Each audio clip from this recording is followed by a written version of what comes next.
Hey, what's up you guys, it's Dorothy and welcome back to my channel. In today's video we're going to go into chapter 11 of The Game by Lindsay Miller, so I hope that you guys are ready for this video. This video may contain sensitive topics and foul language. If you do not wish to continue, I suggest you click off the video now.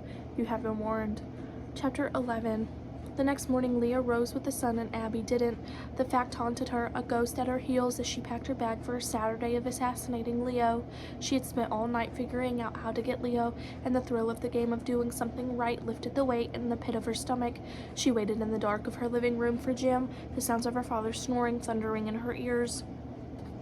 Maybe if she won, she wouldn't feel better about having been the one who lived. Survivor's guilt, Jim said as Leah got into the back seat of the car next to Devin and told them how she was feeling. We talked about it in psych once, cool, Leah said, because putting a name to it didn't really help. So, about Leo, the team has to cross the street when they do their lap around the grounds. That means they have to wait for the light, and they usually go in 2 or 3 groups. Leo's usually last, and when everyone crosses the street, there's a stretch of sidewalk that's usually blocked by traffic.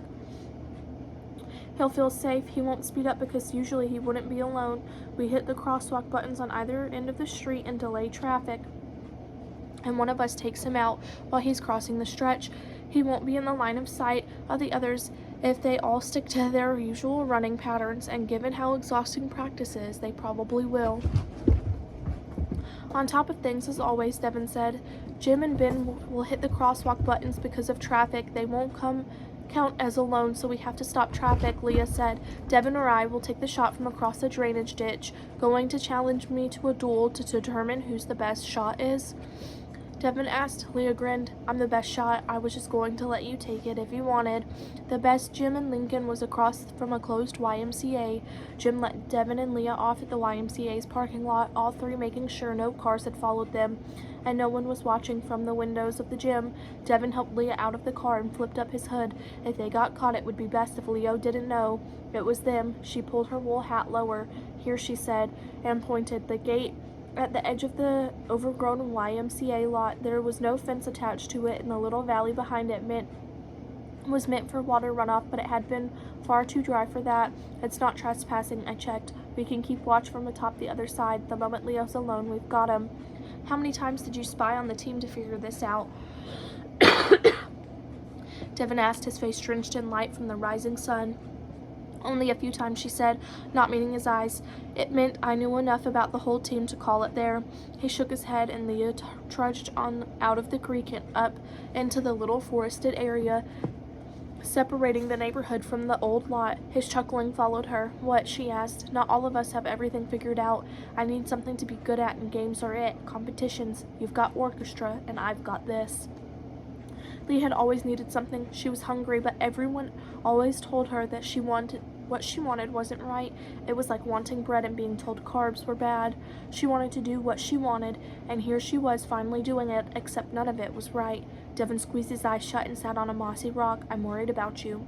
Oh, Leah said. Don't be. I'll be fine. He stared at her. I'm mostly fine, she shrugged. I need something to do. I don't have anything else to think about except sad things, Abby and graduation and Mark, and I want to do something good. I want to finally be the best at something. Devin cleared the dirt off the rock next to him. Come here. Why? She sat next to him at a not uncomfortable shudder in her spine. What's wrong? If you keep standing, he said, Leo will see you. Leah grinned. Thank you. And now we wait, she said. After the first 5 minutes, Devin slouched. His shoulder rested against hers, and she pulled her binoculars from their case, clinging a smudge from the lens. He didn't bring up his feelings on the game, and Leah didn't push her luck. It figured that he hated it and thought she had bad taste. That was the implication, anyway. She hated implications. They kept her up at night, reminding her of all the missteps she had ever taken. She had always hoped he at least liked her as a person. Leah, he whispered suddenly. Her phone vibrated, and he shook his head.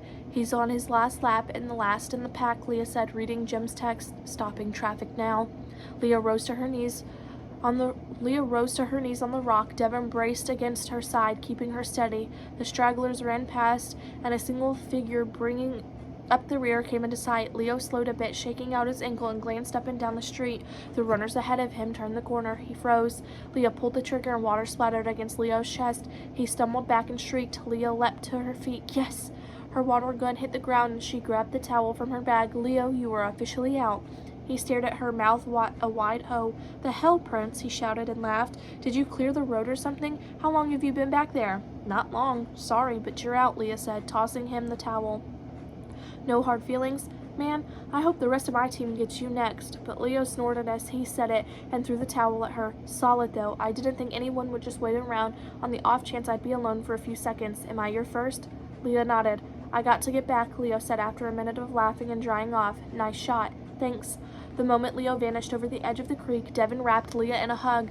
His arms pinned hers to her side, and his hands clutched the back of her coat. Leah froze, nose to his shoulder and heart in her throat, and he squeezed her once. His breath ruffled her hair. "Your plan worked," he said. "You were right." He let her go as quickly as he grabbed her, and Leah could only pat his shoulder. "We did it."